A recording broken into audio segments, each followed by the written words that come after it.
अहम खबर इस वक्त आपको बता दें कि संभल की जामा मस्जिद मामले में आज हाईकोर्ट में होनी है समाअत। रंगाई पुताई की मांग वाली अर्जी पर आज समाअत होगी। जस्टिस रोहित रंजन अग्रवाल की बेंच में होगी समाअत। एएसआई की टीम आज सर्वे रिपोर्ट पेश करेगी। मस्जिद कमेटी के वकील कल जवाब दाखिल करेंगे। तो बड़ी और अहम खबर इस वक्त आपको बता रहे हैं कि आज ये अहम सुनवाई होनी है। हाईकोर्ट में ये सुनवाई होगी। संभल में जामा मस्जिद की रंगाई पुताई वाली अर्जी को लेकर आज ये अहम सुनवाई होनी है। जस्टिस रोहित रंजन अग्रवाल की बेंच ये समाअत आज करने वाली है और इस सुनवाई के दौरान क्या कुछ होता है ये अहम होगा देखना। एएसआई की टीम आज सर्वे रिपोर्ट पेश करेगी। मस्जिद कमेटी के वकील कल जवाब दाखिल करेंगे। तो संभल में जामा मस्जिद की रंगाई पुताई मामले को लेकर आज ये अहम सुनवाई होनी है। आपको बता दें कि रंगाई पुताई के लिए मांग की गई है मस्जिद कमेटी से।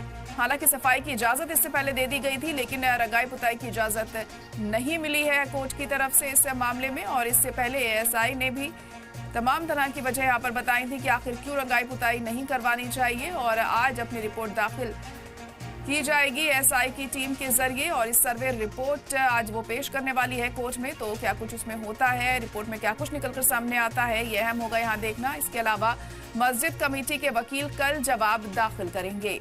तो बहुत अहम दिन आज संभल जामा मस्जिद को लेकर रंगाई पुताई वाली अर्जी पर आज समाअत होगी।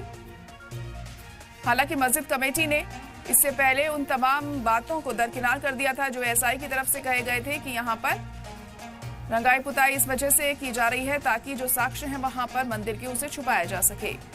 लेकिन इस बात से सरासर इनकार किया गया था मस्जिद कमेटी की तरफ से और तब कोर्ट ने ये मस्जिद कमेटी को कहा था कि आप अपनी आपत्ति दाखिल करिए।